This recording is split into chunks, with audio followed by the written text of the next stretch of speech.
Hey, it's Jordan. Delighted to be joined by Dr. Cornel West, who recently announced he will be running for the Green Party nomination in 2024. I wanted to start with kind of a big picture question because I've been covering politics for too long. I've covered 2016, 2020. And, obviously people get excited about the top of the ticket, the president, but we got a corrupt system. And even if, in some utopia, Cornel West becomes president, we got a Congress that's purchased by the highest bidder. You got big dollar donors and their lawsuits to go after a President West and whatever executive actions you would take. If you were to even sniff the White House, how do you begin to tackle the corrupt system and the money in politics and the lobbyists and that? Because obviously what's going on now, popular opinion and popular will in terms of policy is not matching the legislation coming out of Washington. That's so very true. I want to begin just by saluting you and your work, though, brother. You have been already, as a young brother, long distance runner. The work you did in Flint, because you the same brother dealing with Flint, Michigan, back and forth, back and forth, back and forth. Absolutely. Just high quality, and there's been so many Standing Rock. We can go on and on and on, but I do want to acknowledge that, though, brother. And you're absolutely right in terms of the chronic corruption and the systemic toxic character of the system that we're dealing with. I think probably more than anything else, one must always view one's campaign, at least I do, as a moment in a larger social movement where you're trying to bring people together, to bring power and pressure to bear on a system that needs fundamental transformation, not just here, but abroad. And so I don't believe in fetishizing electoral politics. I don't think that there'll ever be the kind of fundamental change we need enacted by any one candidate or even enacted within the electoral political system. We really need a fundamental transformation, and this is just a particular effort in the context of presidential politics to allow the social movement to spill over. And by social movement, I mean, in part, in my particular case, the legacy of Martin Luther King Jr. and Rabbi Abraham Joshua Heschel and Dorothy Day and Edward Said and Grace Lee Boggs. I can go on and on with persons whose names signify persons embedded in social motion and social movement. And I mean, it could be, that in the end, the system itself is not reformable. It could be that the fundamental transformation I'm calling for is a pipe dream. It could be that we lose the species and the planet. Who knows? You just don't know. But you only have one life to live, and you try to live it with whatever integrity, honesty, decency you can. And you come in with that kind of spirit. You come in with that kind of spirit. I've said on many occasions that, if and when I win, I don't think I'd move into the White House until everybody had a house. And that just shows a certain sense of what it means to be a servant of the people, what it means to be an extension of the people without romanticizing and idealizing the people. The people include Trump's social base. And it's not a homogeneous base, but you've got deep neo-fascist sensibility shot through it. So I don't fetishize the people either. It's just a matter of trying to be true to the great ones who came before. And the great ones for me are always those who were fundamentally committed to the empowerment of poor and working people and doing it in such a way that it had positive consequences on a number of different fronts, ecologically, emotionally, psychically, of course, economically and politically. So you're absolutely right. I mean, you're dealing with a Congress that is, in the language of Russell, what was my dear brother from Wisconsin? You remember when Russell retired, he said, look, the Senate is a site of legalized bribery and normalized corruption. And he's right. He's right about that. And you know that just as well as I do. But we should be able to speak that kind of truth and still remain in motion and still fight for truth and pursue justice. I want to ask you also, outside of electoral politics, we have seen within the last 2 or 3 years that mass mobilization is possible. Unfortunately, it took what happened with George Floyd, but you saw millions of people, white, black, old, young, straight, gay. And unfortunately, that dissipated a little bit. I think, I've covered protests for years. You've been part of protests for much longer than I've been alive. How do you think, what do we need to do to actually make that a long-term, consistent thing? Because to me, I feel like we could keep protesting around the same blocks, chanting the same stuff, but until there's an economic threat behind our boots on the ground, you see the people in France, what they're doing, like That's right. damn near storm the Bastille if you try to raise the retirement age. Until we have that kind of energy, which is hard because people are definitely afraid of losing their jobs, losing their health insurance. How do we regalvanize that kind of protest where it's not just hashtags on Twitter and it's not just protests and then everybody goes home, but it's actually people organizing together and actually maybe organizing some economic boycotts? Mm-hmm. I think that the upcoming strikes, or at least possible strikes this summer for the Teamsters tied to the UPS could be a real testing ground, because there you've actually got a strike that could not just call the attention of nearly every fellow citizen, but the whole nation would have to come to a halt for a while. We saw that possibility with the railroad strike. So people could really begin to see, very much like Wall Street, banks too big to fail. Everybody's got to acknowledge they're indispensable. And of course, Obama and Biden completely sided with the banks and bailed them out. Well, we begin to see, well, now you got this class conflict that cuts so deep at the heart of the center of the economy, and we expose who's going to take which particular sides, and we have to come down one side or the other. Now, that's very different than those mass demonstrations we saw in relation to our dear brother George Floyd Jr. in the public lynching that we had to witness. That's very different. And so I do think that I wish we had a stronger trade union movement. You can see already you got major trade unions who already supported Biden. He said, well, they're part of the Machiavellian calculation, very practical. They think they've got to side with the neoliberal leaders who have not delivered in so many ways. And when it comes to unions having the right to more quickly unionize, have not certainly come to terms with minimum wages, have not come to terms with poor people in general. Why are you punting on the first down? Right. And it doesn't make sense. Down? It doesn't make any sense. Especially when this is a president that just blocked a railroad strike on top of other things. It's mind-boggling. I wanted to ask you just logistically, if you're running within the Green Party, so if you won the nomination, that wouldn't be till next year. So what is your plan? Because you obviously don't want to be running around the country coming off like you're already the nominee. You got to win it. No, not at all. But that's right. on the other end, you don't want to bide your time and wait till you win the nomination. You got a lot of work to do and a lot of challenges as a third party candidate. So what's your strategy? And is it mostly rallies, interviews, getting out on the picket lines yourself? What's your strategy, A, to introduce yourself to some normie, Democratic or Republican voters, B, get media attention and get in the conversation as a third party candidate before you're officially the nominee?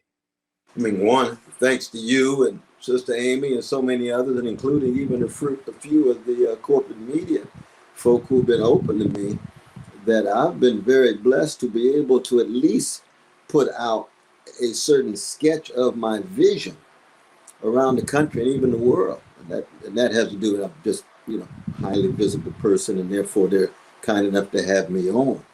But most importantly for me, it's a matter of trying to get infrastructure and institutional grounds in place. That's the crucial thing now. We're trying to get on at least 47, 48 ballots. We're already on nearly 20. And that was a very important move in that regard. But I've got to win the nomination. That's a very important point.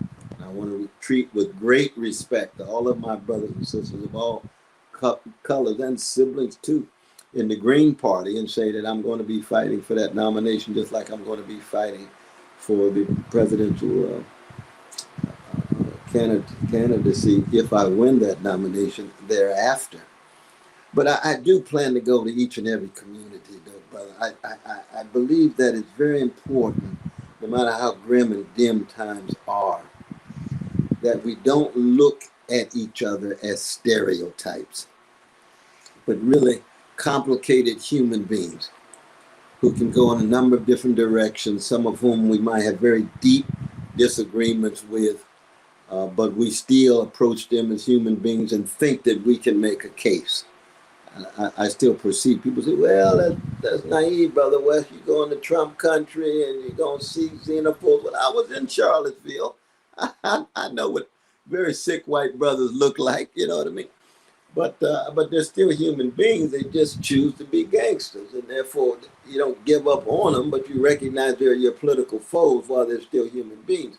And I also know that Trump's social base is heterogeneous. Nearly 1 out of 10 voted for my dear brother Bernie Sanders. And so you got some real possibilities there. And 10% voted for Obama. And that's exactly right.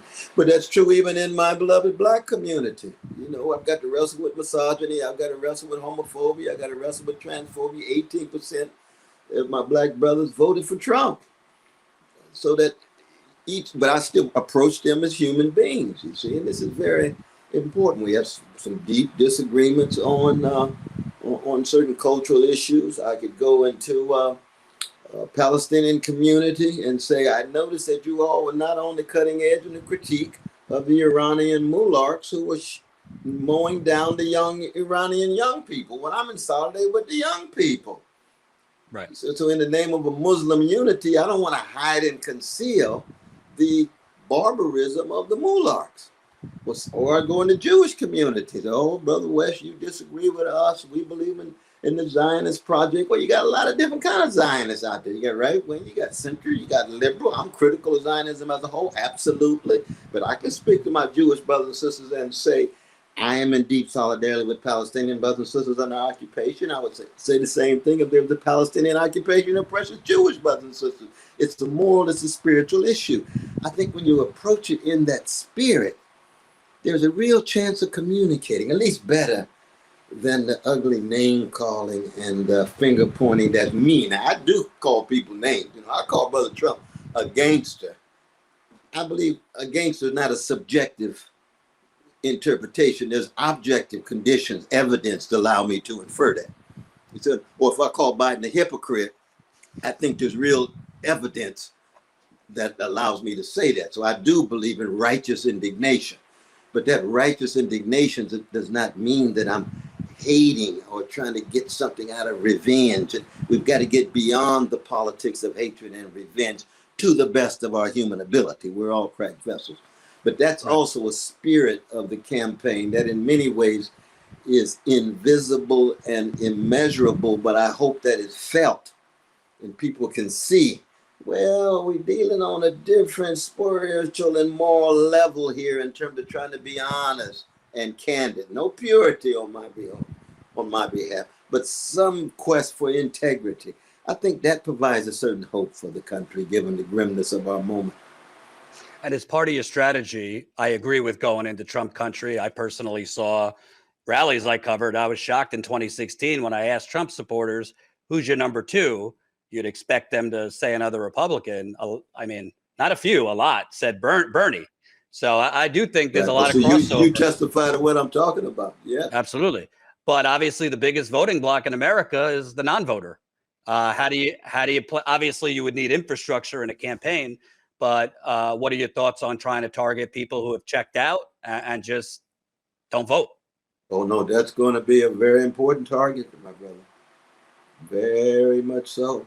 And you do it by means of speaking to them about something they are interested in. You see, it might be the music that they're into, maybe the sports and entertainment they're into, something that provides a hook to then allow you to get inside of their world long enough so that they can trust you. And then you try to bring them along and say, now look at where we are. We've got to generate some kind of hope. We've got to participate. Maybe we can make a bigger difference, because you don't want to lie to them. You don't come in like you're some messiah. Vote for me and I'm going to solve. No. You don't disrespect people like that. This is a moment in a larger galvanizing social movement that is both domestic as well as connected to various movements internationally. Absolutely. And let me ask you, obviously I covered Bernie personally. I admire Bernie. Don't agree with him on all things, but a critique I had of both campaigns is the man just would not go for the jugular, politically speaking. He wanted to run his positive campaign on issues, but famously, Zephyr Teachout, a surrogate for his campaign, wrote an op-ed in 2020 calling Biden corrupt. Bernie, campaign made her take it down. I think people on the left and the right want to hear the truth, which is Biden is corrupt. That's true. The Republicans are corrupt. They're all, selling themselves to the highest bidder. How do you make that case? And are you willing to point out, the money Biden is taking and how that is watering down? The man ran on a $15 minimum wage, twisted himself not to do it. Ran on a public option. You never hear it anymore. I could go on and on. Do you think Biden is corrupt? And what is your message on that? Well, I think that Biden himself was already committed to certain crimes against humanity. The invasion and occupation of Iraq, for me, was a crime against humanity. An Iraqi life has exactly the same value as your precious life and my precious life. I think that as being one of the grand architects of mass incarceration, it's had a disproportionate impact, ugly, vicious impact on poor black, poor brown, but also poor white. I've taught in prison for 41 years. It's a crime against humanity, man. It really is. And so, again, I'm not saying that I hate Brother Biden, never. I'm saying that I hate complicity, human choices that result in those kinds of dehumanization. Now, then we begin to talk about his connection to the 1%, his connection to benefactors, his connection to donors, his connection to big money, and the fact that he's a thoroughgoing militarist. I mean, that if you look at Ukraine and look at the role of the U.S. government, possibilities where there could be a ceasefire, the United States still pushes, provides more money, more support. The United States violates its promise in regard to NATO and expands and so forth. That's American imperial policy that Biden fundamentally identifies with.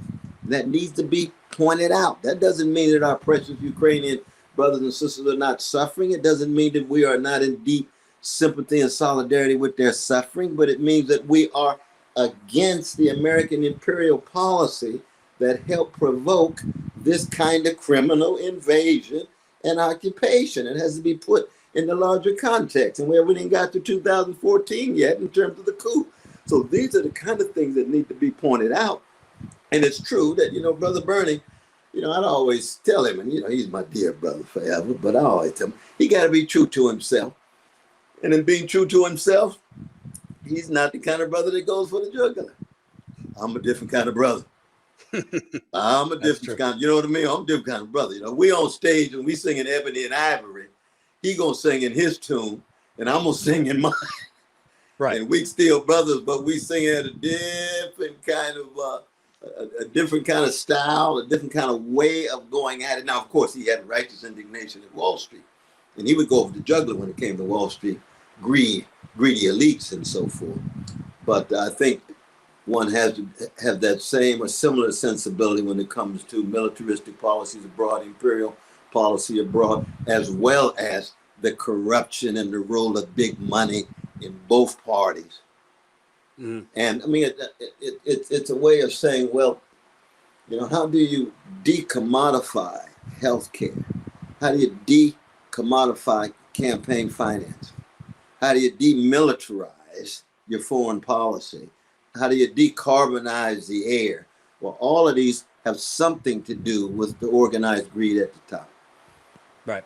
And I also wanted to ask you, are you prepared to make the argument, which I think Bernie tried, but that this whole how are we going to pay for it bullshit for the Democratic Party is bullshit. They sure found a way to pay for, the bailouts of Wall Street. Clearly, taxpayer money did not pay for Iraq and Afghanistan. There's not enough taxpayer money. I mean, I could go on. They just bailed out the Silicon Valley banks. The Federal Reserve Chair has even said technically America can't go bankrupt because we could just print money or mint the coin. Obviously, you got to worry about inflation and these things. But what would be your message if you got on a debate stage and, if you gain traction in terms of we have the money for health care, we have the money for education, child nutrition, et cetera, to combat climate change. And it's not a matter of, America is not a business or a household that needs to nickel and dime everything. Absolutely. No, I mean, I would say what Brother Martin King said when he said we need a revolution in our priorities. We have war priorities, and it's very clear when the priority is war and Wall Street, we do what is necessary. But when the priority is poor people or stronger trade unions or Medicare for all, there are entrenched interests at the top, big pharmaceutical companies, war profiteering industries, and others that have rendered politicians captive, so that the priorities go in that direction, going up rather than going down. And here's the evidence. Here's the argument. Look at the debt ceiling agreement. It's very clear. You can't make a deal with Brother Manchin when it comes to voting rights and having to push aside the filibuster to make sure the John Lewis voting rights bill can go through. But you can make a deal with him with a pipeline at the very moment you're almost taking food out of the mouths of poor people, requiring these certain kinds of prerequisites in order to gain access to resources so they can eat. And the military still expands. Warped priorities. Now, of course, a revolution in priorities goes hand in hand with a larger fundamental transformation, which is the sharing of power, the sharing of wealth, and the sharing of responsibilities and dignity. And that is what the status quo abhors. Any serious talk about the sharing of wealth, massive redistribution of wealth, downward, massive cuts in the military for investment in housing and quality education, free education, medical care, Medicare for all, and so forth. And that's exactly what this campaign is about. When I hear that this campaign is a threat to corporate interests, a threat to corporate wealth, a threat to organized greed, I say, I must be doing the right thing. I welcome that kind of hostility. Why? Because poor people and working people of whatever color, gender, or sexual orientation, or national identity mean much to me in my sense of who I am, my calling, my vision, my praxis, my witness. And what's your message? Because obviously it's not your first rodeo. Nader had to deal with it. Jill Stein had to deal with it. To the Democratic Party machine, as well as voters who might like you, but say you are emboldening fascism because you're going to peel away these votes. They don't look inward. Hillary Clinton wasn't emboldening fascism by having no coherent economic message, by spending more time fundraising in the Hamptons than campaigning down the stretch. But what's your message that, whether I campaign or not, the Democratic Party is actually emboldening these fascists by not offering an alternative? That's exactly right. You never fight fascism in an effective and substantive way by putting forward milquetoast, incremental, neoliberal policies that do not speak to the needs of so many of the poor and working people and middle-class persons as well, who are attracted to neo-fascist Pied Pipers as they're experiencing downward mobility, feeling as if their suffering is rendered invisible and deeply wounded. And I have to go to them and tell them again, don't scapegoat the most vulnerable, the immigrants, Black folk, Jews, Arabs, Muslims, gay brothers, lesbians, sisters, trans. they're not the ones who are really who are running things at all in terms of having a disproportionate amount of power. You've got to confront the most powerful. And the Democratic Party, can you imagine them believing that my dear sister Jill Stein, who got 1.07% of the vote, was responsible for the whole election?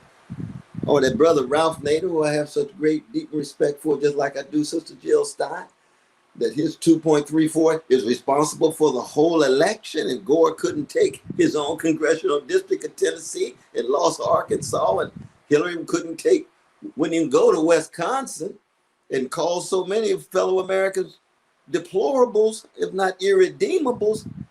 You run those kind of candidates in your corporate wing of the Democratic Party, which sits more at the center of that Democratic Party than ever, then you're gonna reap what you sow. You only overcome fascism when you have an alternative vision that's strong and passion that's strong, that provides a venue that is an alternative to where too many fellow citizens willing to follow Trump can then decide, I need to go another way. Right. I need another visionary who is speaking to my needs in a serious way. Let me ask you about RFK. Obviously, Marianne Williamson's polling around anywhere between 6 and 11%, but RFK has been polling higher on the Democratic side, between 15 and 20%. We're speaking today, Hunter Biden was indicted. Seems like he got a bit of a sweetheart deal. Biden, I believe. It was a sweetheart deal. We got to call it for what it is. Yeah. Yeah. No doubt about that. Biden, I think, has some vulnerabilities. Let's say, in a theoretical world, if the DNC folds and holds a debate and RFK gets more momentum, what are your thoughts on RFK? Because from what I could tell, he's kind of reinvented himself as this populist, but this is a man who campaigned for Hillary Clinton 3 times. He claims he's a champion of the free market. He's not. He basically has the same messages on Medicare for all. I'd like it in a theoretical world, but it's not pragmatic. What's your thoughts on RFK, who is obviously attracting, I think, mostly independents and conservatives, but he is attracting some Democrats who just want something else, something new? No, I think you're right, though. And our dear Sister Williamson, too, is attracting a significant slice, with about 8-9% or so. I just think it's sad that the Democratic Party claims to be so deeply committed to democracy and saving democracy and the soul of democracy, and doesn't even allow a democratic process within its own party. Doesn't even allow a robust conversation during the primaries.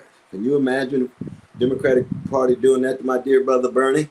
Now, of course, once it looked as if we were winning, then Obama makes the phone call, the neoliberals drop out, and they say, we want anybody but Bernie. Well, at least they're honest and candid about their fear of Bernie's candidacy in 2016.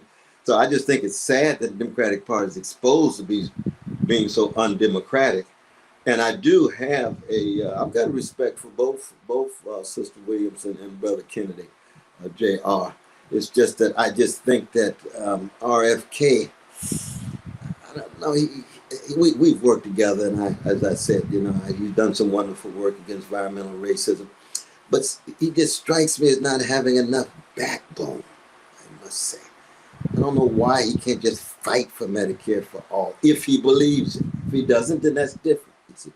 I don't know why he could shift so quickly when it comes to Palestinian-Israeli conflict. He could say something that seems to be principled, and then 2 days later, he's saying something that is just so far removed from any of the realities and the truths. I thought he was concerned about the suffering, but all of a sudden the suffering becomes an afterthought.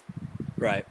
And you say, deleted a critical tweet too. Yeah. Yeah, exactly. I said, but good God Almighty. Now, Roger Waters, I have great respect for him as an artist and as a human being. He's been an anti-fascist his whole life. He put on the same show for years and years, but all of a sudden now he becomes exemplar of anti-Semitism, and RFK can just cave in so quickly. Do you know who Waters is? This brother has been an anti-fascist when it was unfashionable. He was an anti-fascist when the liberals themselves, for example, given what was happening in Ireland and given the kind of neo-colonial status of Ireland, he's in solidarity. He's in solidarity with black folk during the apartheid and Jim and Jane Crow when American democracy was so wonderful, but you got crypto-fascist policies for black folk and lynching them, and we can go on and on and on. He's been consistent in that regard. I'm not saying he's perfect, but my dear brother Rogers has been consistent as an anti-fascist. And is he anti-Nazi? My God, Nazism is the very essence of European fascism. Of course he's anti-Nazi. He's anti-fascist in Chile. He's anti-fascist in Germany. He's anti-fascist wherever it raises its head. That's the kind of consistency we need. And when I see RFK Jr. shift so quickly, I say, it surprises me because I don't really know him that well, but just from a distance, I say, oh, my brother, you got to be stronger than this. If you're going to move on this issue, when you get hit on these other issues by the entrenched interest in power, you're going to end up spineless. And the last thing we need is another Obama, who can give a pretty speech. But as soon as it's time to fight against Wall Street, no, I'm with you. That I will protect you, which he did with his Attorney General, Eric Holder and company, who came right out of Wall Street and so on. We don't need more spinelessness when it comes to standing up for poor and working people. And that's true, not just in presidential politics or in any politics. That's true in the mosque, in the synagogue, in the church, in the street, in the club, wherever we are. We try to be people who have backbone. And would you say on the flip side, because you mentioned Marianne Williamson, who, is having some difficulties, just came out, her second campaign manager is gone now. So that's 2 campaign managers in a month that are gone. I don't know the full story, but I confirmed. Yeah, I don't know the story about that. The second campaign manager left, but obviously you have different opinions on Ukraine. She is more supportive of our role there. She, I believe, has said she believes in a 2-state solution, has been critical of the Israeli government, but I think you go further in terms of Palestine.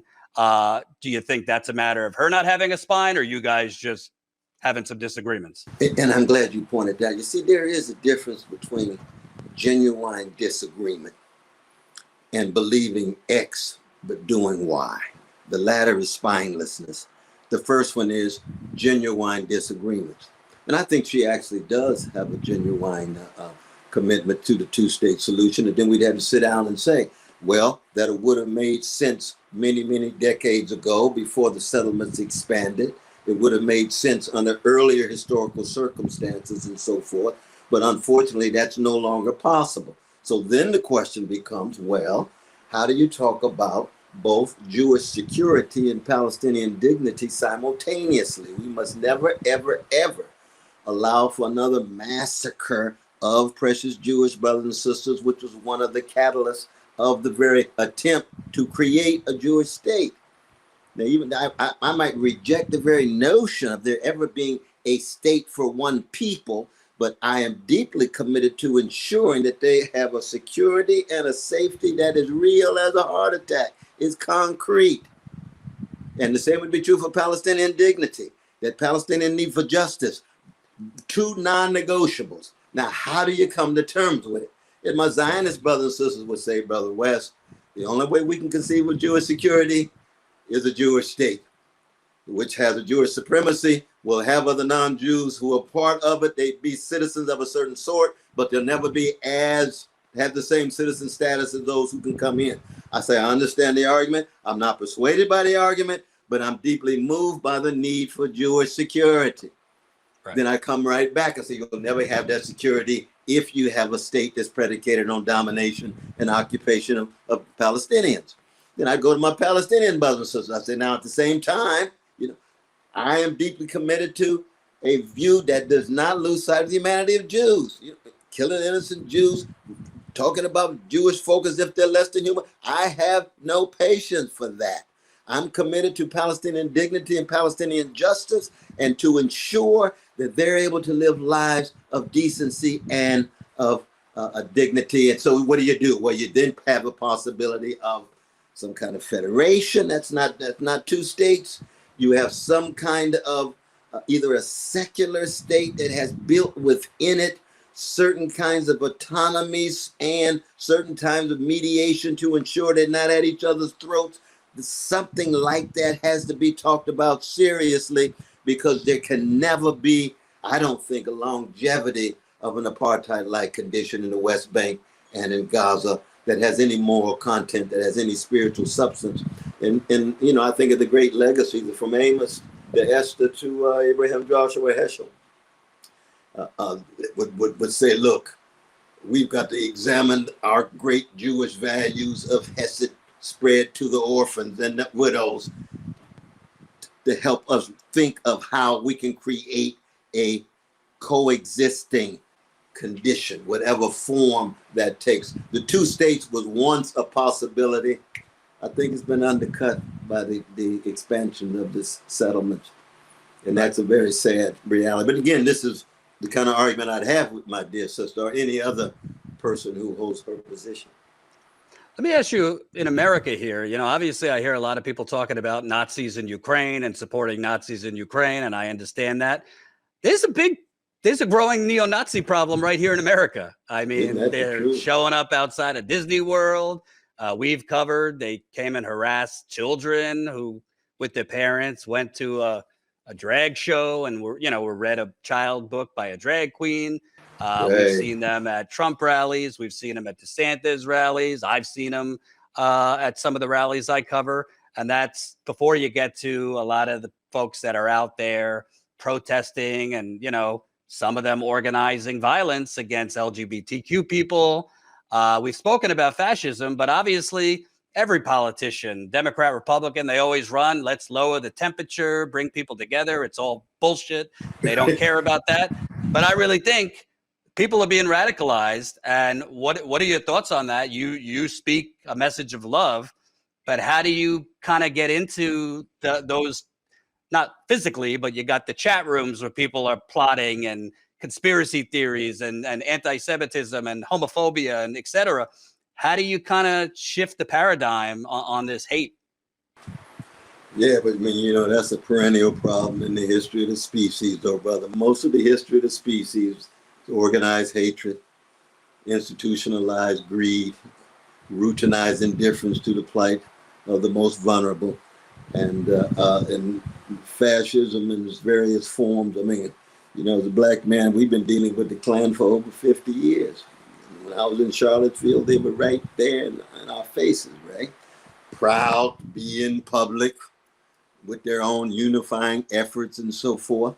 And I think there'll always probably be a slice of our population who tilt in that very ugly direction.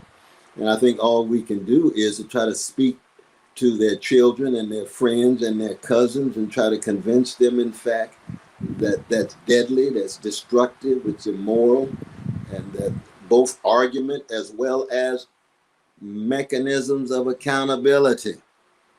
You see, if you engage in any harm, if you engage in any kind of attack, you will be thoroughly accountable and responsible in that sense. But in the end, you know, I don't think there'll ever be a society that will be free of institutionalized hatred. Whoever's targeted could be the most vulnerable group in our society. More and more with trans. Historic groups in our society, black folk, indigenous folk, and Jews. And then more recently, Arabs after 2001, and Muslims. But there's always going to be some degraded other. Of course, the history of women is very much one of degraded other too, in the domestic violence. But unfortunately, we human beings tend to be highly creative in our hatred, and we have to be just as courageous in our compassion, not thinking that we can thoroughly eliminate, but certainly we can alleviate and lessen and institutionally ensure that no one is harmed or attacked or killed or murdered in the name of some kind of ideology of hatred. Two more questions. Obviously, when you first announced it was with Movement for a People's Party, you shifted after, frankly, pushback. You've kind of mentioned like a fusion campaign. What does that mean? Does that mean that if you got the Green Party nomination, that you could, you'd be the Green Party nominee, but you would be getting some assistance or collaboration with MPP? No, it just means that it would be a united front, which means I would be open to a variety of different institutions, pre-party formations, party formations, other organizations that would become part of the campaign. But it would be very much a Green Party based campaign if I'm blessed enough to win the nomination, very much so. But I just want but it's going to be like a jazz band, though, brother. It's whosoever will come if they're willing to be able to sacrifice and defer gratification long enough to make a contribution and raise their voice to the campaign or to the performance. And that means it's wide open, all different colors and genders and sexual orientation, regions and religions and so forth. But there are going to be, certain concerns. We putting poor people and working people at the center of this. This is not going to be corporate dominated. It's not going to be stock market as a litmus test for economic progress, or when it comes to black folk and brown folk and women and so forth. We're not talking about just trying to include them to make the class hierarchy more colorful or make the empire more colorful at the top. We want to look at the world through the lens of those Frantz Fanon called the wretched of the earth, those in the mass incarcerated context, the hoods, the barrios, the reservations, working class people of all color who have caught hell as a result of the class war against them that began in the 1970s as the elites at the top began to reconstruct the arrangements of workplace and society to put profit maximization at the center rather than the satisfaction of basic needs of food and health and housing and so forth. That's the overarching vision, my brother. And one last thing on MPP. I noticed that Chris Hedges, who you're obviously good friends with, he's my dear brother. He had spoken at an interview on June 9th and mentioned that he was trying to broker some type of meeting with you and Green Party folks. On that same day, MPP filed with the FEC, listing you as a MPP candidate.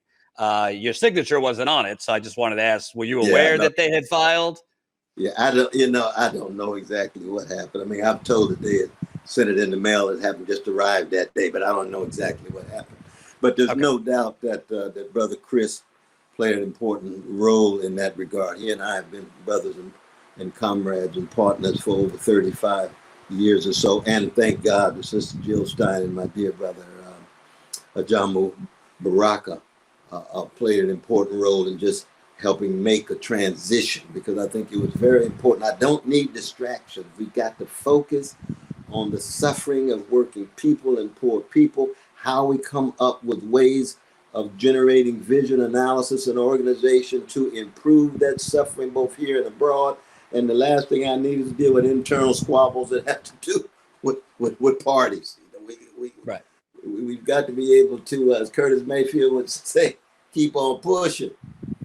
But to be clear, you don't know were you aware that they were filing on that day, or you're not sure? Oh, no, I wasn't aware they filed it. I was aware that they had sent it in the mail. Okay, got it. And my last question, listen, electorally, the backbone of the Democratic Party is the black voters, particularly black women. I'm not telling black voters what to do. I would never do that. But I will say, Biden has been losing support among younger voters as well as black voters. Obviously, you have been on the front lines long before hashtags, long before Black Lives Matter, in the spirit of Martin Luther King and the others you mentioned. What would be your message to black voters, particularly older black voters who have kind of been conditioned to vote out of survival, to vote for that quote unquote lesser of two evils? What's your message? Because if you could peel off, you need all voters, but particularly the Democratic Party base, obviously that helps you compete. What's your message that, Puff Daddy and others said that black voters need to start, leveraging their vote a little bit? No, I think that's certainly true. And I would say to my precious black brothers and sisters that we must learn how to think critically for ourselves. Yeah, I know that there's a whole host of black folk that will not support me. And I can understand that if they think critically for themselves and decide. If they're simply following their neoliberal black leadership that has failed to deliver when it comes to healthcare, when it comes to quality schools, when it comes to hitting mass incarceration head on, then you end up reaping what you sow. So that I have to present a vision and a way of persuading them that the best thing, not just practically to end up supporting a Biden who still doesn't speak to the needs of poor and working people, or could lead toward a World War III in the Ukraine with possible nuclear exchange, that they've got to at least consider what I'm saying. They've got to take seriously what I'm saying, then decide. You see, the anthem of black folk is lift every voice, not lift every echo. So they don't have to all follow me. Just think critically for yourself. Like, learn how to sing your own song. And when you sing your own song, come down in the key that you want to come down. I'm telling you what key I'm coming down in. And if you think that that's the right key, come with me. And if you think the Biden key is still the best key and you have rethought it and taken seriously the challenge that I present to you, then fine, but then you have to deal with the consequences. Now they would say to me, but Brother West, if we don't, Trump might win. That's a serious factor. I don't take that unseriously at all. Not at all. Not at all. But I would also say then, I would say, do you think that fascism will not ultimately come probably sooner than later if the only alternative to fascism is this kind of Biden-like milquetoast neoliberal policies? And if that's the case, then you're just passing it on to your children. We've got to get at the roots of fascism. We got to provide an alternative to fascism. And so, you can see that dialogue will go back and forth. That dialogue will go back and forth. But we've got to be able to be free to think critically and to raise our voices and be honest. I say to myself, if I remain silent during this period of just these two choices, truncated, narrow, two corrupt politicians to choose from, and didn't say a mumbling word, I could be on my way to the crack house just in terms of the violation of my own integrity. And I don't want that. No, I got a life to live. I got a witness to bear. Thank you so much for taking so much time. I look forward, hopefully, of covering you on the road once you start campaigning. Now, when you're on the road, you just come right up, my brother. Absolutely. Say hello, whatever. Can't raise any questions. Get on the bus or whatever it is, though, man. But God bless you, and God bless your precious family and children. Thanks, man. And child. Thank you, Dr. West. Your new precious child. Yes. Absolutely. Thank you, sir. Take good care, though, man.